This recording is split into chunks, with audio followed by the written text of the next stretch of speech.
الله الرحمن الرحيم. بسم الله الرحمن الرحيم. چار بنك مع جمود الكريحة بسر البليجات وخمود الفتنة بسرسر النكبات وترام البلدان بي والأقطار ونبوب الأوطان أني والأوطار حتى تفقت أجوب كل أخبار كاتم الأرجاء وأحرر كل سطر منه في شطر من الغبراء. فيوما شعر فيوما بخزوى ويوما بالأقيق وبالعزيف يوما ويوما بالخليصاء. صلى الله على نبينا الكريم وصحبه وبارك وسلم. بسم الله الرحمن الرحیم. تو فن تصب تو پھر میں کھڑا ہوا کتاب تلخیص المفتاح کی شرح کرنے کے لیے ان کے مقصود کے مطابق مطلوب کے مطابق دوسری مرتبہ. پہلی مرتبہ تو مطول اور توجہ کی باغ موڑنے کے لیے کھڑا ہوا نحو اختصار الاول ثانیاً، اول کا اول سے مراد مطلوب کا اختصار، ثانیاً دوسری مرتبہ. اچھا، لیکن کہہ رہے ہیں کہ یہ جن دنوں میں مطالبہ کیا تھا نا، ان دنوں میں کچھ مشکلات تھیں، مجھے کچھ سفر کرنے پڑے تھے مختلف جگہوں میں، تو میں پھر دوران سفر ساتھ ساتھ یہ شرح بھی تیار کرتا رہا جی. تو اگر اس میں کوئی کمی کوتاہی ہو تو معاف کرنا، لیکن کہتے ہیں اللہ کے فضل سے بڑی زبردست شرح تیار ہوئی ہے جی. لیکن لکھی میں نے سفر میں ہے. کیا مطول تو گھر لکھی تھی، مختصر المانی سفر میں لکھی تھی جی. تو باوجود طبیعت کے جمود کے، باوجود طبیعت کے جمود کے، بسر البلیات، بلیات کی ٹھنڈی ہواؤں کی وجہ سے، باوجود فطنت کے خمود کے ٹھنڈے ہونے کے، ریح شدید الصوت بے سرسر نکبات، مصائب کی ٹھنڈی ہوا کی وجہ سے، اور ترامی پھینکنا شہروں کا مجھے، اور پھینکنا اقطار کا مجھے، کہ مختلف شہروں میں مجھے چلنا پھرنا پڑا، اور باوجہ وطنوں سے دوری کے مجھ سے، اور اسباب کی دوری کے، حتیٰ کہ تفق تو اقطاؤ، حتیٰ کہ کاٹتا میں ہر اخبر کاتم الارجاء کو، اور تحریر کرتا میں ہر سطر کو سے ایک ٹکڑے میں غبرا سے، یعنی زمین سے. تو یہ ایک شعر ہے کسی شاعر کا. تو اس نے کہا کہ ایک دن ہم پنڈی ہوتے ہیں، دوسرے دن مری ہوتے ہیں، تیسرے دن مظفر آباد ہوتے ہیں، چوتھے دن ہری پور آ جاتے ہیں. تو یہ وہ شعر ایک لکھا ہے جی کہ پس ایک دن حضوا میں، اور ایک دن عقیق میں، ایک دن عزیب میں، اور ایک دن خلیصاء میں. یہ چار جگہوں کے نام ہے حجاز میں جی. کسی شاعر نے اپنا کہا تھا نا جی بھئی ہم ٹورے پھیرے والے بندے ہیں جی یہ. تو اس کے مطابق یہ شعر لکھا کہ میری بھی یہ حالت تھی، تو میں نے اس سفر کے درمیان یہ کتاب لکھی ہے جی، شرح لکھی. کیڑی؟ مختصر المانی. یعنی مشکل یہ تھی نا کہ متن کی شرح بھی کرنی ہے اور اس سے مختصر بھی کرنی ہے. اب دو جانبیں ہو گئے نا، صرف شرح کرنی ہو تو ایک ہی جانب ہے کہ اس متن کی، تو یہ دو جانبیں کہ اس سے چھوٹی ہو اور کتاب بھی حل ہو جی. صلی اللہ علیہ نبینا الکریم وعلی آلہ وصحبہ وبارک وسلم. بسم اللہ الرحمن الرحیم. مع جمود، الجمود کہتے ہیں پانی کا سیلان بند ہو جائے جی. یہ ذاب کی ضد ہے، ذاب میں نہیں پگھلنا بہنا، اور جمود جو ہے عدم سلان الماء، بھئی جم جانا. تو استعارہ ہے یہاں قریحہ کے ذوف کے لیے، یعنی طبیعت میں انبساط نہیں تھا، فی المدارک والجامع قلت الانتفاع الا بعد تکلف، سر البلیات یعنی بسبب البلیات، بسبب باسببیہ، اللہ تی کا سر کہتے ہیں برد شدید جو نقصان دیتی ہے درختوں کو، پتے جھڑ جاتے ہیں، پانی جم جاتے ہیں، سخت ٹھنڈی ہوائیں جو ہیں جی، سر یہ اضافت ہے مشبہ بے کی مشبہ کی طرف، یعنی مشکلات جن کو تشبیہ دی گئی ہوا کے ساتھ، جو عاصفہ ہے، جو مزیلہ ہے للہب النار، اس ہوا کے ساتھ تشبیہ دی گئی ہے۔ ترام البلدان یعنی رمج البلد لہو تردہ ایاہو، کہ مختلف شہروں میں گھوم رہا تھا، اور وہ کنایا ہے عدم استقرار ہی فی کسی جگہ میں ٹھہرا ہوا نہیں تھا، کیوں؟ لتلبس ہی بالاسفار، کے اسفار کے ساتھ میں متلبسہ سفر مجھے پیش آئے تھے۔ وہ ظاہر ہے ہر دور کے اپنے اپنے ہر شخص کی مجبوریاں ہوتی بھی، کیوں سفر کر رہے ہیں، کیا مجبوریاں تھیں، اللہ بہتر جانے۔ قولہ حتیٰ، یہ غایت ہے لنبو الاوطان کی جی، کہ بھئی دور ہو گیا وطنوں سے اور دور ہو گیا حاجتوں سے، یعنی اسباب سے،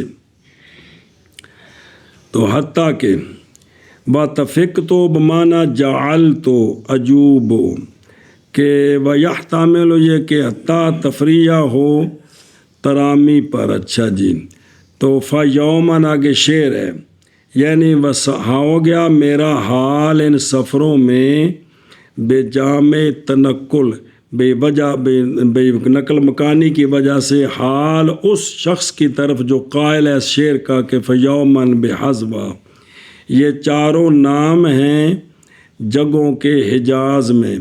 غرض اس نسبت سے کیا ہے کہ میں نے شرح چل پھر کر لکھی ہے، عذر پیش کرنا ہے علامہ تفتزانی صاحب کا کہ انہوں نے اس کی تعلیف کی اپنی کتاب کی حالت متعبہ میں، یعنی مشکل حالات میں جی، پس اگر حاصل ہو اس سے کوئی بات جو پوری معیار کی نہیں ہے تو مجھ پر ملامت نہیں ہے، لیکن زبردست کتاب ہے جی، سبحان اللہ جی۔ اچھا جی، باوجود طبیعت کے جمود کے، قریحہ طبیعت اور عقل کے جمود کے، بلیات کے ٹھنڈی ہواؤں کے سبب سے، بلیہ وہو الغم، اور باوجود حذاقت کے خمود کے، حذاقت بھی سمجھداری تو قریحات سمجھداری قریب مانے چلے، نقبات کے سبب سے، مصائب کے سبب سے، ایسے مصائب جو مثل ٹھنڈی ہواؤں کے ہیں، ری شدید الصوت جس میں سخت ہوا ہوتی ہے، ابھی آندیاں جی، اور باوجود پھینکنا شہروں کا مجھے، اور پھینکنا اقطار کا مجھے، یعنی میں چل پھر رہا تھا ایک جگہ رکا ہوا نہیں تھا، اور باوجود دور ہو جانے وطنوں کے مجھ سے، اور دور ہو جانے اسباب کے، کیا اسباب؟ بے قلم کاغذ، جن کتابوں کو دیکھ کر لکھنا ہے وہ شرح، وہ سارا کچھ ان پہ اپنے ساتھ، وہ پورے کوئی اس وقت ٹریلے تو تھے نہیں کہ کتابوں کا بھروا ساتھ لے جا رہے ہیں، تو کہتے اس کے باوجود اللہ نے مجھ سے یہ کام لیا جی۔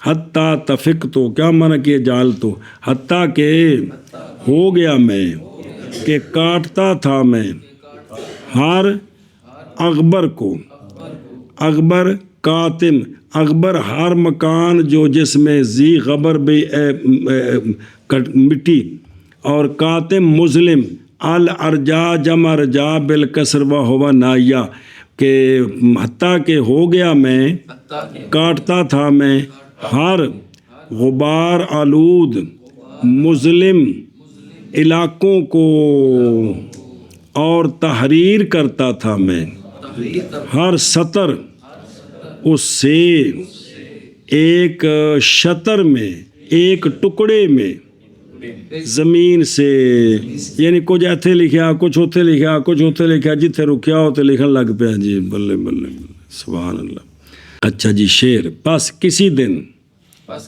حزوا میں اور کسی دن عقیق میں اور کسی دن عزیب میں اور کسی دن خلیصہ میں شاباش جی باوجود طبیعت کے جمود کے بلیات کی ٹھنڈی ہواؤں کے سبب سے اور باوجود حذاقت کے غمود کے حذاقت لیاقت جی مصائب کے سبب سے ایسے مسائل جو سخت ہواؤں کی طرح ہیں اور باوجود پھینکنے شہروں کے مجھے اور باوجود پھینکنے اختار کے مجھے اور باوجود دور ہو جانے وطن کے مجھ سے اور باوجود دور ہو جانے اسباب کے حتیٰ کہ ہو گیا میں جہل تو میں کاٹنے لگ گیا ہر غبار آلود اندھیرے کاٹوں کو اور تحریر کرنے لگ گیا ہر سطر کو اس سے ایک ٹکڑے میں زمین سے شعر بس کسی دن حزوا میں اور کسی دن عقیق میں اور عزیب میں کسی دن اور کسی دن خلیصہ میں ثم لما وفقت بعون اللہ تعالی وتعجیدہ للاتمام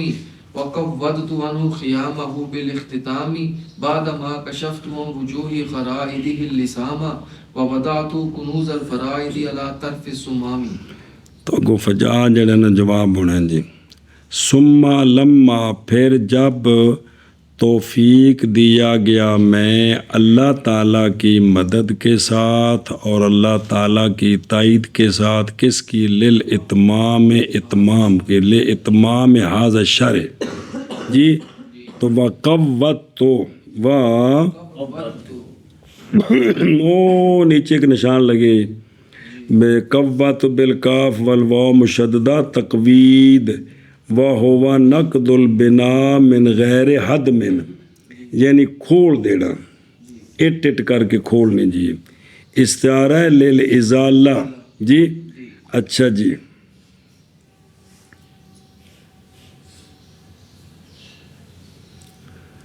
سبحان اللہ تو وقوت ہوا نقد البنا پس کھولا میں نے اس سے اس کا خیمہ اختتام کے ساتھ تو یعنی اس کا جو خیمہ تھا نا اس کے اوپر تو وہ میں نے اختتام کے ساتھ کھول دیا یعنی پہلے لکھتا رہا نا پھر اس کو منظر عام پر لے آیا کہ یہ جو تم نے مطالبہ کیا تھا یہ شرح میں نے لکھ دی ہے جی اے شابہ سے بالاختتام یعنی بسبب حصول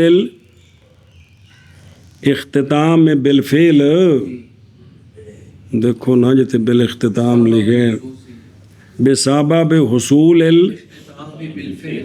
اس لیے کہ تفویض الخیام اور ازالت الخفا یہ مسبب ہے کس سے اختتام زہر پہلے اختتام ہوگا تو پھر کتاب منظر عام پر آئے گی جی اے شابہ سے اچھا بعد اس کے یعنی میں نے اس سے خیمہ جو اٹھایا مطلب ہے کہ پوری بعد اس کے کہ کشف تو کشف کیا میں نے اس کے وجوہ خرائد اللسام یہ خرائد جمع خریدا یہ حسین عورتیں لسام یہ کا کتاب وہ جو ڈالا جاتا ہے منہ پر نقاب سے سمجھا گیا انہوں نے جوڑنے بعد اس کے کہ کھولا میں نے کس سے اس کے حسین منہوں کے کھولا میں نے کس سے وہ وجوہ ہے اس کے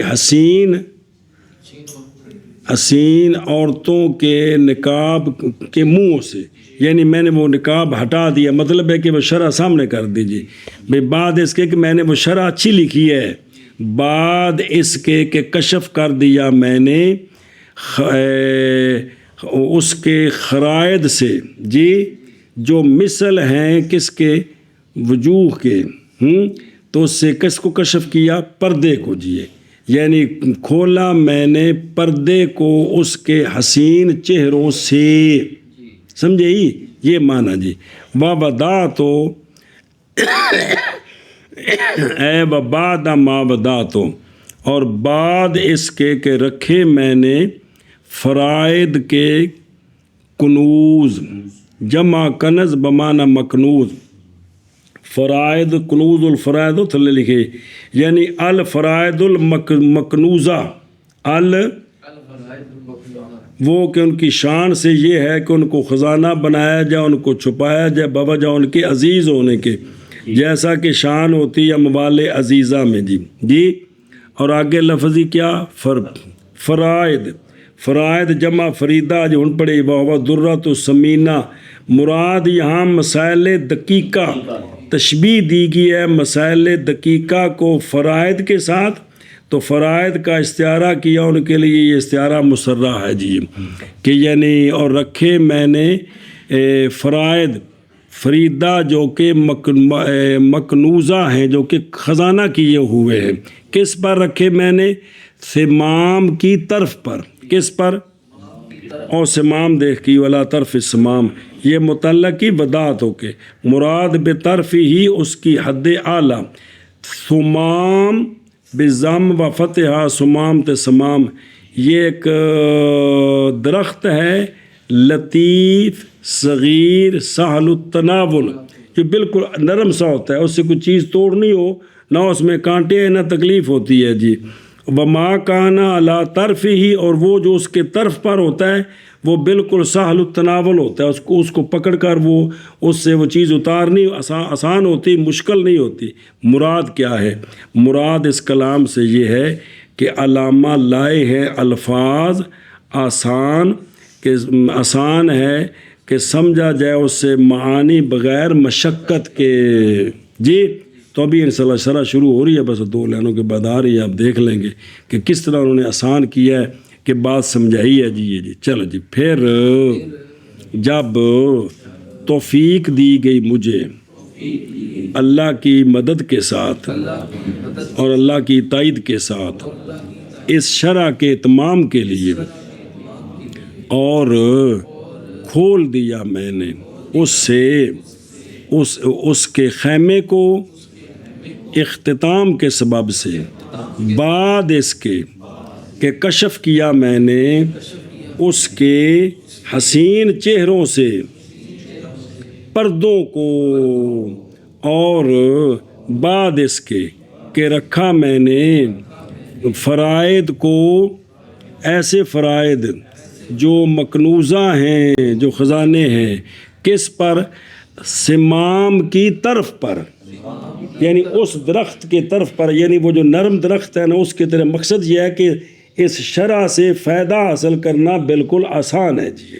جی پھر جب توفیق دیا گیا ہمیں اللہ تعالیٰ کی مدد کے ساتھ اور اللہ کی تائید کے ساتھ اتمام کی، اور کھول دیا میں نے اس سے اس کے خیموں کو اختتام کے سبب سے، بعد اس کے کہ کھولا میں نے نقاب کو اس کے حسین چہروں سے، اور رکھا میں نے فرائض کے فرائض کو، ایسے فرائض جو کہ مقروضہ ہیں سمام کی طرف پر۔ اگے فجا بحمد اللہ کما یروق النوازر ویجلو صدا غزنانی ویرہف البصائر ویدیو الباب ارباب البیان ومن اللہ التوفیق والہدایت وعلیہ توکل فی البدایت والنہایت وہو حسبی ونعم الوکیل۔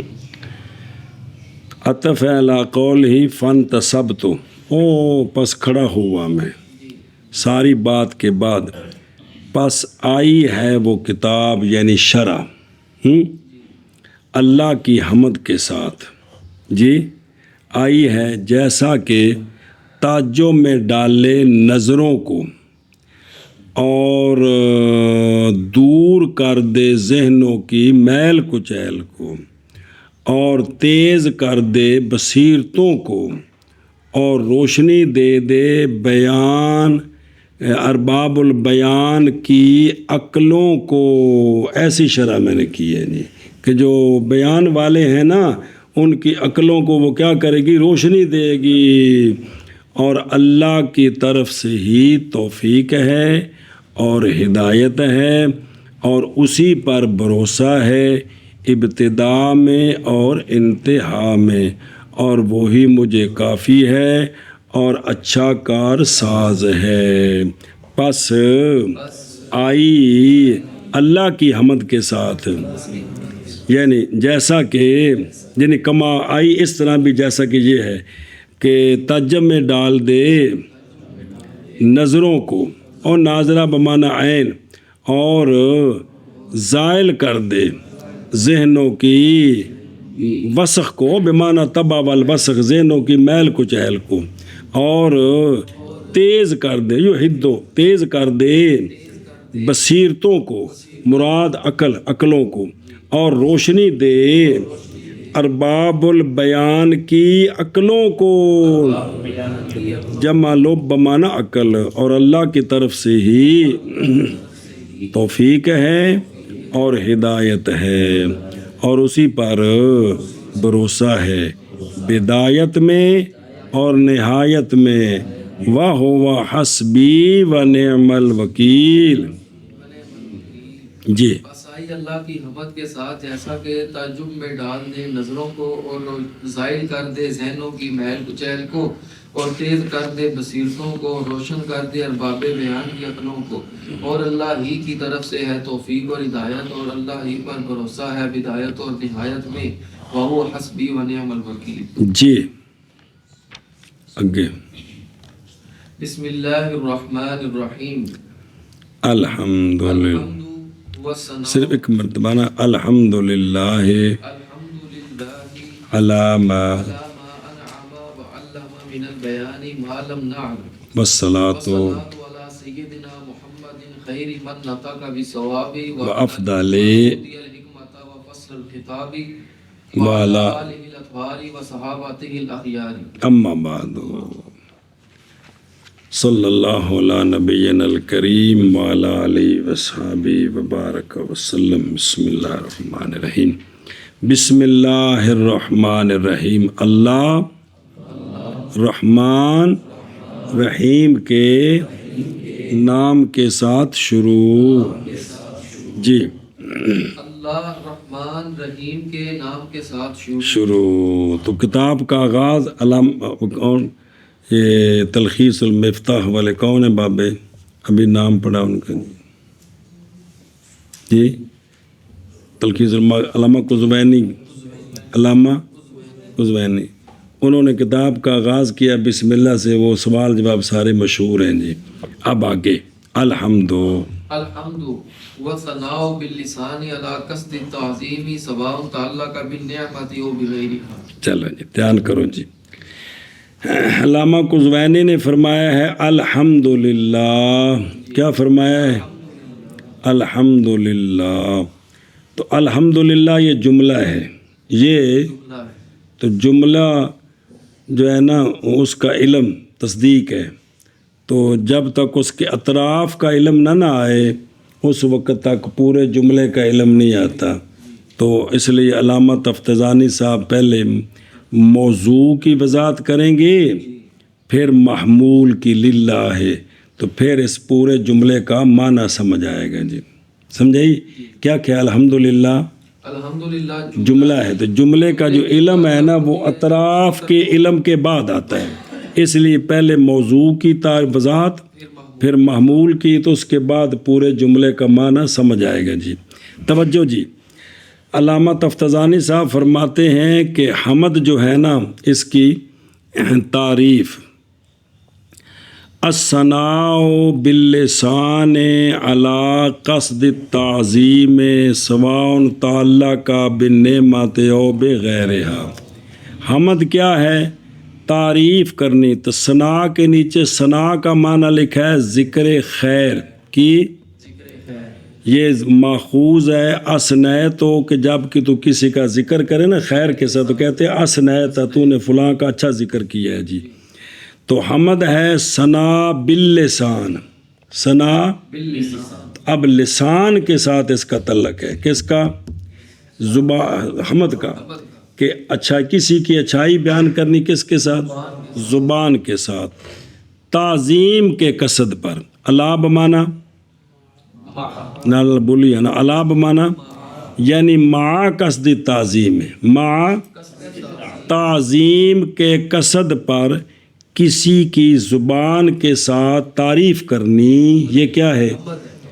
آگے عام ہے کہ جس کی تعریف کی ہے اس کی طرف سے، یعنی حامد کو محمود کی طرف سے نعمت ملی ہو تو یہ ثنا کرے، یا نعمت نہ ملی ہو ویسے ثنا کرے. یعنی حمد کرنے کے لیے ضروری نہیں ہے کہ حامد کو محمود کی طرف سے نعمت پہنچے تو پھر اس کی اچھائی بیان کرے. حمد عام ہے. ہاں جی، میں بیان کر کیا کہ حمد وہ ثنا کرنی زبان کے ساتھ تو ثنا کا معنی کیا ہے؟ ذکر خیر. ذکر خیر کرنا زبان کے ساتھ تعظیم کے طریقے پر برابر ہے کہ حامد کو محمود کی طرف سے کوئی نعمت پہنچی ہو یا نہ.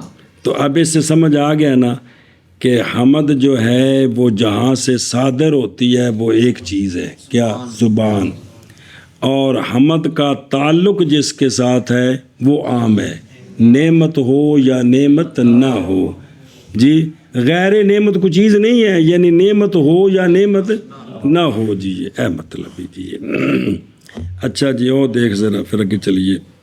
الحمدو دیکھ رہے ہیں، شروع کیا ہے علامہ قزوینی علیہ رحمہ نے اپنی کتاب کو بسم اللہ کے ساتھ. وہ بسم اللہ کے شروع کرنا اس کے ساتھ من اجل الافتتاح ہے بسمہ ہی تعالی. پھر اللہ کی حمد کے ساتھ جی کہ جو پہنچنے والی ہے کس کو؟ بھئی اعلیٰ درجات الکمال. یہ کیوں بھی پہلے اللہ کی اللہ کا نام پھر اس کے بعد حمد؟ یہ کیوں کیا علامہ قزوینی نے اس طرح؟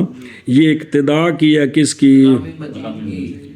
اور بھاگے ہیں اس چیز سے کہ میں کہیں سنت کا تارک نہ ہو جاؤں، جس میں وعید آئی ہے کہ جو عمر ذی بال بغیر بسم اللہ بغیر الحمدللہ کے شروع کیا جائے گا وہ بے برکت ہو جائے گا. تو اس نافرمانی سے بھاگنے کے لیے جی، سمجھے ہی؟ اچھا جی، تو سوال ہے کہ بھی مصنف رحمہ اللہ نے الحمدللہ کہا ہے اور الشکر للہ نہیں کہا.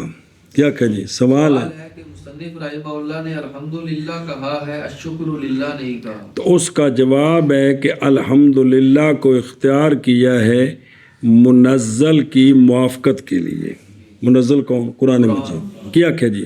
تو اس کا جواب ہے کہ الحمدللہ کو اختیار کیا ہے قرآن کی موافقت کے لیے. اے شاباش. یہ کیوں کیا ہے؟ تحسیناً للبیان بدیع الاقتباس، کہ بھئی اگر شکر للہ ہوتا تو اس میں اقتباس نہ ہوتا قرآن شریف سے. تو یہ بیان کو حسین بنانے کے لیے قرآن پاک سے اقتباس کیا ہے کہ اس میں الحمدللہ ہے، اس لیے یہ بھی الحمدللہ سے شروع کیا کتاب. سنیں؟ اور تنبیہ کی ہے لاختصاصھا برب الناس، کہ حمد جو ہے نا وہ صرف اللہ کی ہے. حمد صرف اللہ شکر ہے دوسروں کا، لیکن ثنا بھی ہے، لیکن حمد صرف اللہ کی ہے. سمجھے ہی؟ باللسان کی هو الثناء باللسان، هو الثناء باللسان. تقریر ہوتی ہے کوئی اثباتی، یعنی تقریر کر دیں پھر کہیں کہ اس سوال کا جواب آ گیا. اس کو کیا کہتے ہیں؟ اور ایک یہ ہے کہ سوال ہے اس کا یہ جواب ہے. تو یہ کیلو کال والی تقریر ہے. یہاں ایک سوال کا جواب ہے وہ بعد میں آتا ہے. اگر ہم کہیں کہ ثنا عام ہے اور شامل ہے فعل لسان کو اور غیر لسان کو، کیونکہ ثنا جو ہے وہ تو عام ہوتی ہے جی، اور وَإِنَّهُ الْإِتْيَانُ اور لانا اس کو اس شے کے ساتھ جو دلالت کرے تعظیم پر مطلقاً، برابر ہے کہ وہ فعل لسان ہو یا غیر لسان. تو اب ثنا کے ساتھ لسان کے قید لگانے کی ضرورت ہے. ثنا کے ساتھ لسان کی قید لگانے کی بعد ثنا ظاہر ہے کہ فائدہ دے گی. اب اعتراض کر کی. اور اگر ہم کہیں کہ ثنا مختص باللسان ہوتی ہے کیونکہ وہ ثنا جو ہے وہ ذکر بے خیر ہے، تو اب لسان کا ذکر جو ہے وہ مجاز کے دفع کے لیے ہوگا ثنا میں، کہ شاید اس کو عام نہ بنا دیا جائے. اب سمجھے سوال ہے کہ ثنا کا معنی ہے ذکر خیر باللسان. کیا؟ تو اب باللسان کا پھر ذکر کرنا یہ استدراک ہے, یہ زید ہے. کیا کہ جی ثنا کا معنی ہے ذکر خیر باللسان, تو پھر آگے باللسان ذکر کرنا یہ زید ہے, زید ہے. اس کا جواب دیا ہے کہ اگر ہم ثنا کو عام کریں, اگر ہم ثنا کو عام کریں کہ بھئی ثنا کیا ہے, وہ فعل لسان سے بھی ہوتی ہے اور غیر لسان سے بھی ہوتی ہے, اور وہ ہوتی ہے ثنا کس کو کہتے ہیں؟ جس میں تعظیم ہو, جس میں تعظیم ہو. مطلقاً ہے کہ وہ تعظیم زبان سے کریں یا کوئی بندہ کسی کو اس طرح ہاتھ سے جھک کر سلام کرے تو یہ بھی تو اس کی تعظیم, کسی کے لیے کھڑا ہو جائے, یہ بھی تعظیم. پیٹھ نہ کرے کسی کو, یہ بھی تعظیم ہے جی. سنیں گے تو آپ اگر ثنا کا یہ معنی کریں تو اب چونکہ حمد جو ہوتی ہے وہ ثنا مطلقاً نہیں ہوتی, وہ ثنا باللسان ہوتی ہے. اس لیے اب باللسان کی قید لگانی ضروری تھی کہ حمد مطلقاً ثنا کو نہیں کہتے, حمد ثنا باللسان کہتے ہیں. سنیں, اور اگر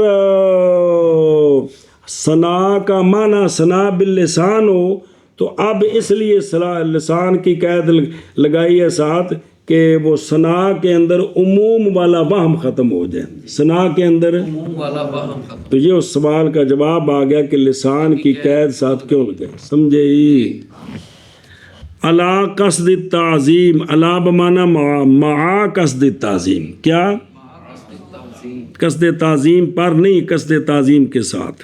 جی توجہ کر, علا قصد تعظیم. اب ایک مسئلہ سمجھیں جی, جان اس بات کو کہ جب تو نے, یہ بھی سوال ہے اس کا جواب ہے, جب تو نے تلفظ کیا نا زید عالم, کیا کہا؟ زید عالم. مثلا تو یہ زید عالم کہنا کبھی ہوتا ہے تو قصد کرنے والا ہے اس کے ساتھ تعظیم کا, جی, اور کبھی ہوتا ہے تو جھوٹ بولنے والا ہے اس کے لیے کہ وہ جاہل ہے, تو کہا جی بہت بڑے علماء ہیں جی. اور کبھی ہوتا ہے تو قصد کرنے والا ہے اس کے ساتھ حظ اور سخریت کا. سمجھے جی, حظ اور یہ ہوتا ہے کہ نہیں جی, یہ بہت بڑی شخصیت ہے, یہ بہت بڑی حضرت ہے, تو مذاق ہوتے ہیں کہ نہیں جی, جملے وہی ہیں جی.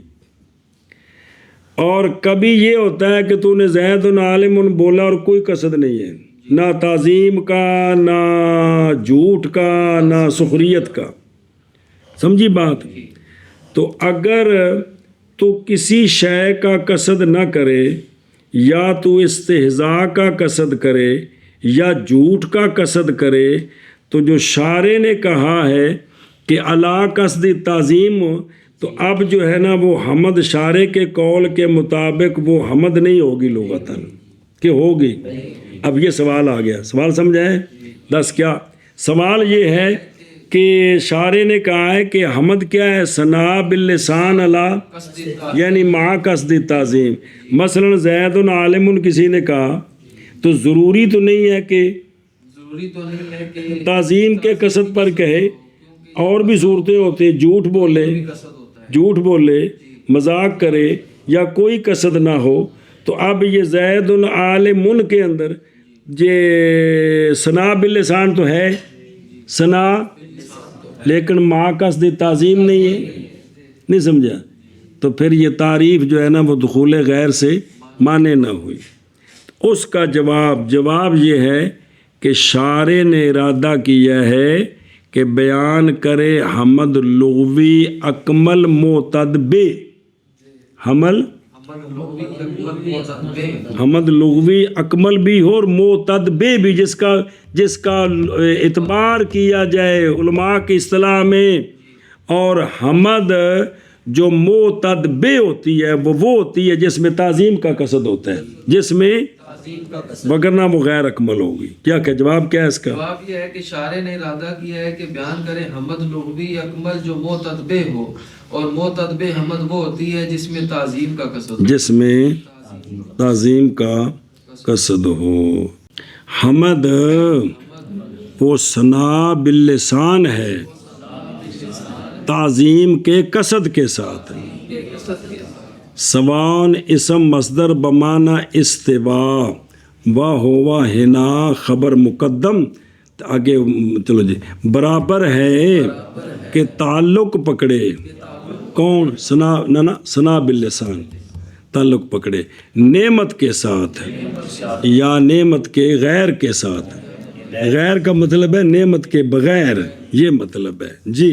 حمد و ثنا باللسان ہے تعظیم کے قصد پر، برابر ہے کہ تعلق پکڑے ثنا باللسان نعمت کے ساتھ یا بغیر نعمت کے. اگے بس شکرو والشکر فعل ينبئ عن تعظیم المنعم لكونه منعما سواء كان باللسان او بالجنان او بالارکان. اچھا جی.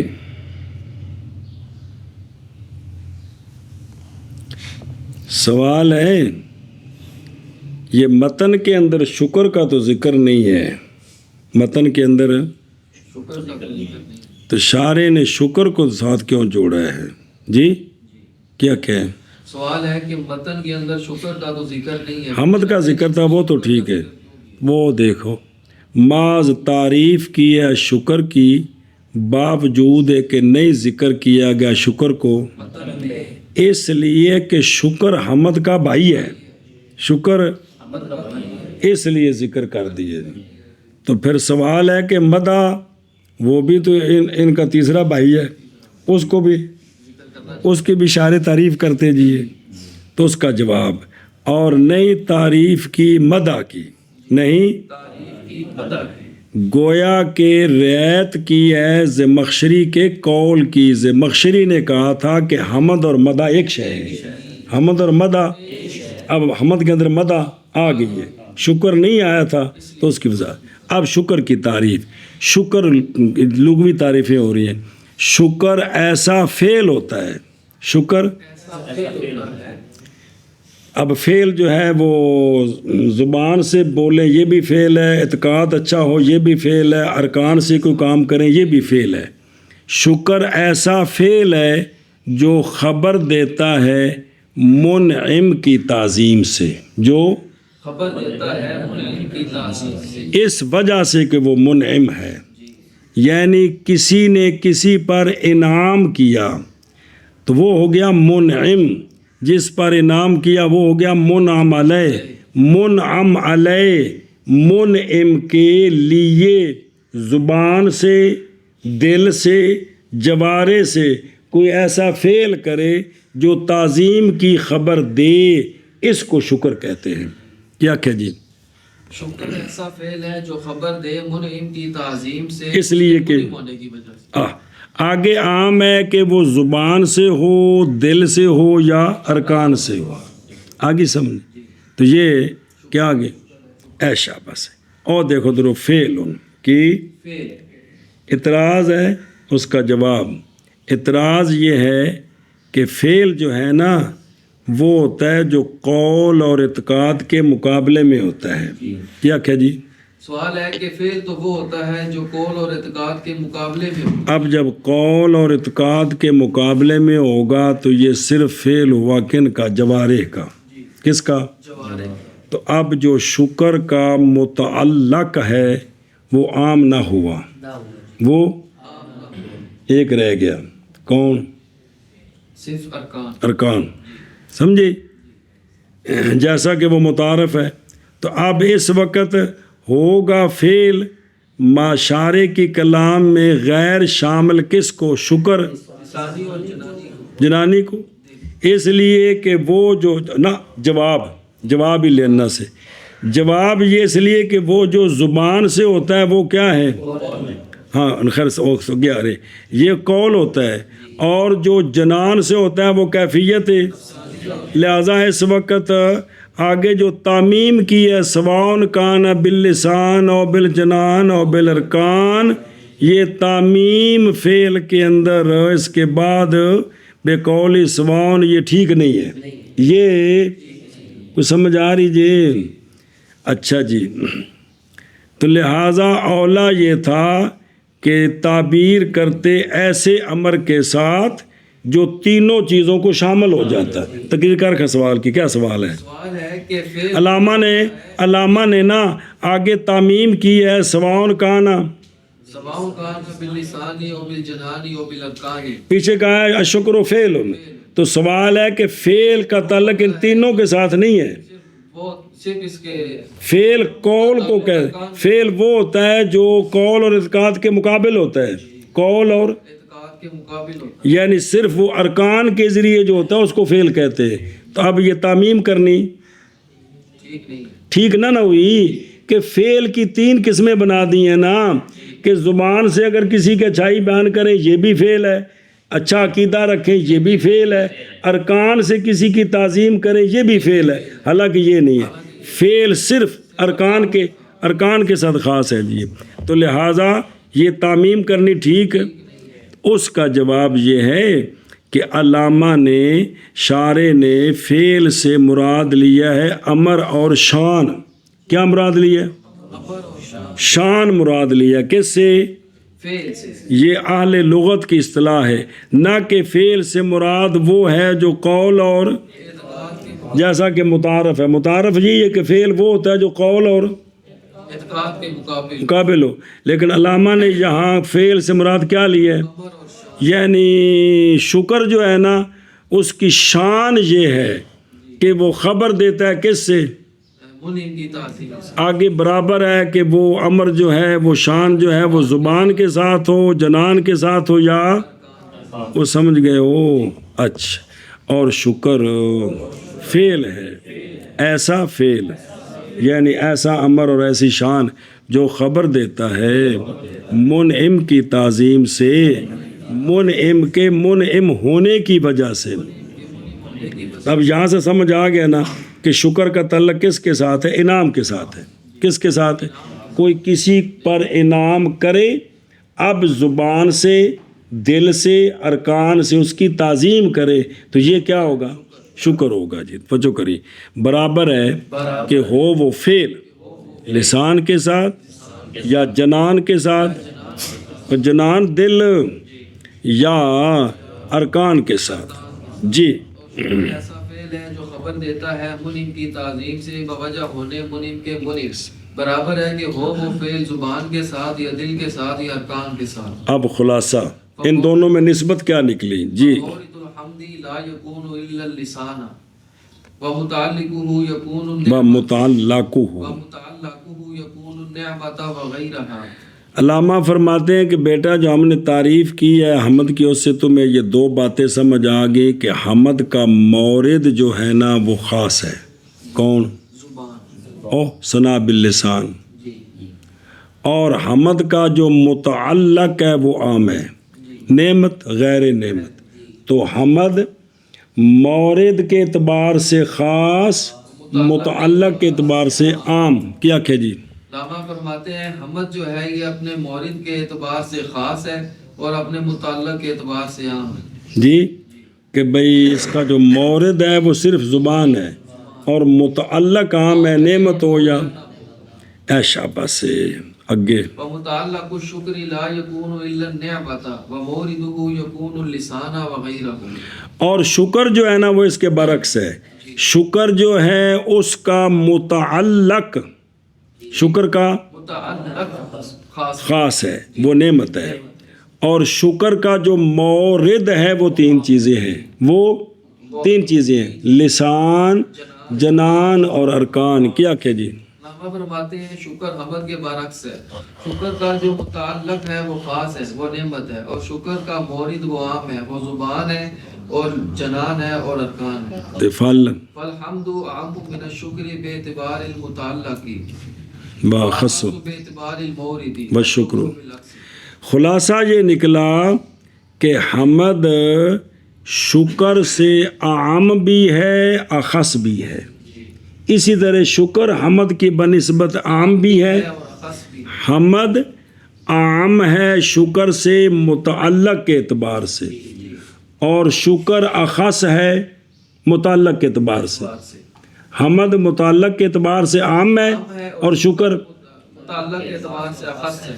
اور حمد مورد کے اعتبار سے اخص ہے اور شکر مورد کے اعتبار سے جی کیا کہ جی علامہ فرماتے ہیں لہذا خلاصہ یہ نکلا کہ حمد متعلق کے اعتبار سے عام ہے، شکر سے عام ہے، شکر سے عام ہے، اور شکر متعلق کے اعتبار سے حمد سے او بس شکر و بلک سے جی، اور حمد اخص ہے مورد کے اعتبار سے عام سے، اور شکر سے اور شکر عام ہے مورد کے اعتبار سے حمد سے۔ تو جب ہر ایک دوسرے کی بنسبت عام بھی ہو اور خاص بھی ہو تو کیا نسبت ہوتی ہے؟ کمال ہے یار، عموم خصوص میں بجن کی کیا ہوتی ہے؟ میں بجن کی جی۔ تو قاری صاحب آپ کو 100 روپیہ دیں اور آپ کہیں قاری صاحب زندہ باد جی، یہ حمد بھی ہے شکر بھی ہے۔ حمد اس لیے ہے کہ یہ ثنا باللسان ہے، شکر اس لیے ہے کہ نعمت کے قابل میں جی۔ قاری صاحب نے آپ کو دیا کچھ نہیں، آپ نے کہا قاری صاحب زندہ باد، یہ حمد ہے شکر نہیں ہے۔ قاری صاحب نے آپ کو کوئی چیز دی تو آپ نے آگے سے کہا یہ شکر ہے حمد نہیں ہے۔ تو عموم خصوص مربع جن میں کیا طریقہ ہے؟ ایک مادہ چل وہ ویخلا اشیت پھر پڑھ لا فل حمدو جی تے نا فمورد شروع ہوئے ہیں، شروع کیا ہے۔ سوال ہے کہ حمد میں مورد کو پہلے لائے ہیں اور شکر میں متعلق کو پہلے لائے ہیں، اس طرح کہا ہے نا، اس طرح کیوں کیا ہے؟ دونوں میں یا مورد کو پہلے لائیں یا، تو اس کا جواب دیا ہے شروع ہوئے مورد کے ساتھ حمد کی جانب میں اور متعلق کے ساتھ، یہ تقدیماً للخص، حمد مورد کے اعتبار سے خاص ہے اور شکر، تو جن اعتبار سے یہ دونوں خاص ہیں نا ان کا ذکر پہلے کیا ہے جی، سمجھے؟ فی کل جانب منہما فالحمد۔ تو ظاہر ہو گیا شارح کی کلام سے یہ بات کہ موردین کے درمیان میں عموم خصوص مطلق ہے، اسی طرح متعلقین کے درمیان بھی، اور یہ کہ حمد کے مفہوم کے درمیان اور شکر کے مفہوم کے درمیان عموم خصوص دونوں جمع ہوں گے ثنا بلسان فی مقابلۃ الاحسان، میں زبان سے تعریف کریں اور نعمت کے مقابلے میں، تو یہ دونوں جمع ہو گئے۔ اکیلی ہوگی حمد ثنا باللسان لا فی مقابلۃ احسان، نعمت نہ ہو اور کسی کی اچھائی بیان کریں تو یہ حمد ہے زبان کے ساتھ، اور منفرد ہوگا شکر فی ثنائے بغیر لسان فی مقابلۃ احسان، کہ نعمت کے مقابلے میں ہو تو لیکن کیا کریں؟ حسن عقیدہ رکھیں یا ارکان کے ذریعے اس کی کوئی خدمت کر دیں جی، سمجھ گئے ہو؟ پس حمد کا مورد نہیں ہوتا مگر لسان، اور حمد کا متعلق ہوتا ہے نعمت اور نعمت کا غیر، اور شکر کا متعلق نہیں ہوتا مگر نعمت، اور شکر کا مورد ہوتی ہے لسان اور لسان کا غیر، کون؟ جنان اور ارکان۔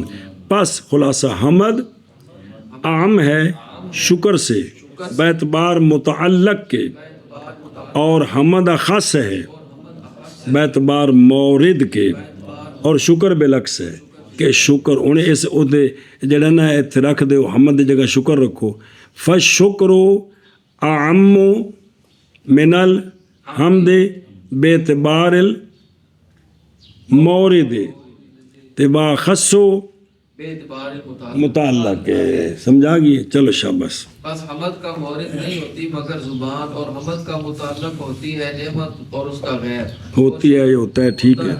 اور شکر کا متعلق نہیں ہوتی مگر نعمت، اور شکر کا مورد ہوتی ہے زبان اور اس کا غیر۔